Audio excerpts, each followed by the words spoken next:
We're seeing in the prior discussions, the video and the immediately preceding discussion talked a lot about the religious liberty, religious freedom arguments that our opponents are making. And these in some sense are not new, but they are, I think, a distortion of religious liberty. The Religious Freedom Restoration Act at the federal level was passed with the support of many civil rights organizations because it was an effort to create protections for minority religions. And when that law was passed, none of us thought that it would be used as an excuse to discriminate. And later, when it became clear that our opponents were started to use those laws as an excuse to discriminate, the Civil Rights Coalition walked away from the federal RFRA, walked away from a replacement bill that had been proposed. And now what we're seeing in the states is a whole range of laws that are very much designed to use religion as an excuse to discriminate. And I'd like to talk just a minute about, well, why are we here? Why are we seeing these exemption bills? They are the other side's plan B because their plan A hasn't worked. And that means that what we're facing is, this is one of the problems of winning. We have been very successful, and we know that on the marriage equality front, we know that on the LGBT discrimination front, where we are starting to make progress, and the other side can see that as well. And so they are looking for a way to carve out a refuge from a world that has LGBT equality protections in it, so that our equality doesn't affect the way they live. And religious liberty claims is what that Plan B looks like.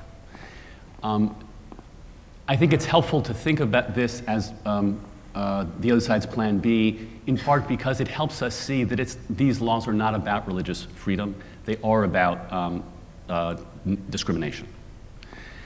And in terms of what we're seeing in the states, last year in the states, there were 13 states that saw religious liberty laws proposed, and we collectively managed to defeat the laws in all but one of them, Mississippi. This year, the fight has gotten much more intense. There are religious liberty, religious exemption proposals pending in 25 states. We have succeeded in stopping, 25 states, there's 67 bills total. We've stopped already 31 of those bills. But there's still a bunch that are still out there, and there's still a range of state legislative sessions that are still going on. And so we're deeply engaged with a whole range of other allies in the state legislatures, fighting these with both inside games in the state legislatures and a very public discussion like we saw in Indiana. So the Federal Religious Freedom Restoration Act talks about whether there is a burden on people's religious liberty, and if there's a burden, a substantial burden on people's religious liberty, and if there's a substantial burden, then the government has to have a compelling reason to impose that burden.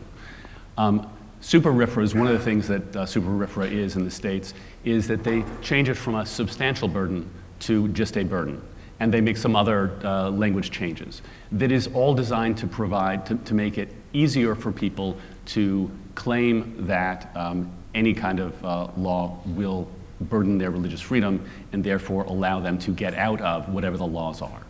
And to just give you an example of the kind of things that we're seeing in the states in terms of what these would allow. Some of the bills that are being proposed would, for example, allow a high school guidance counselor to refuse to help a gay kid because of the counselor's religious beliefs. There's a federal law bill called the Marriage and Religious Freedom Act that in one context would allow an IRS employee to refuse to process a tax refund for a married same-sex couple because it would violate the religious beliefs of that IRS employee to sanction, in some sense, the marriage of that couple. The RFRAs at the state level would allow a whole range of things that should not be allowed. A homeless shelter that receives government funds could refuse shelter to gay couples. A doctor could refuse to provide information to about fertility treatments to a lesbian couple, even if there's a non-discrimination law that covers LGBT people.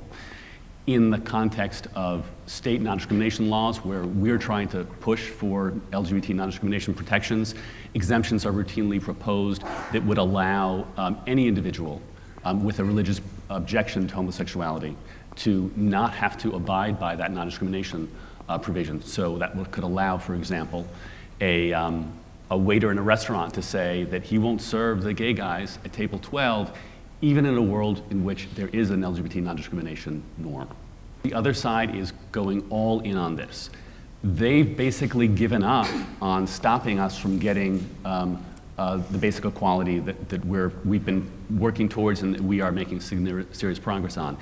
I think they're putting all of their effort into this as a way to carve out that refuge, and we need to take it equally seriously. We've been successful, surprisingly successful in my view, but obviously I'm very happy about that, in stopping these bills in a bunch of state legislatures. But look, we've had 2 defeats this year. The Indiana RFRA passed, and it got fixed some, but it's not a full fix. The Arkansas RFRA passed, and it got a little bit of a fix, but it was basically, it just used the federal RFRA language, which is better than what was in the Arkansas bill originally, but still not a good thing. So the other side is managing to pass some of these bills. I think big picture, the experience coming out of Indiana is very positive, because we've managed to frame this debate as one about discrimination. The Indiana facts made very clear that the people pushing that bill were all about anti-LGBT discrimination. That's enormously helpful for framing this debate as about discrimination and not about religious freedom. But as the earlier panel discussed, religious freedom is such a powerful mantra in America, as it should be. We support religious freedom. We're not opposed to religious freedom. We just want to have an understanding of religious freedom that includes the idea that religion can't be used to discriminate against other people and to harm other people.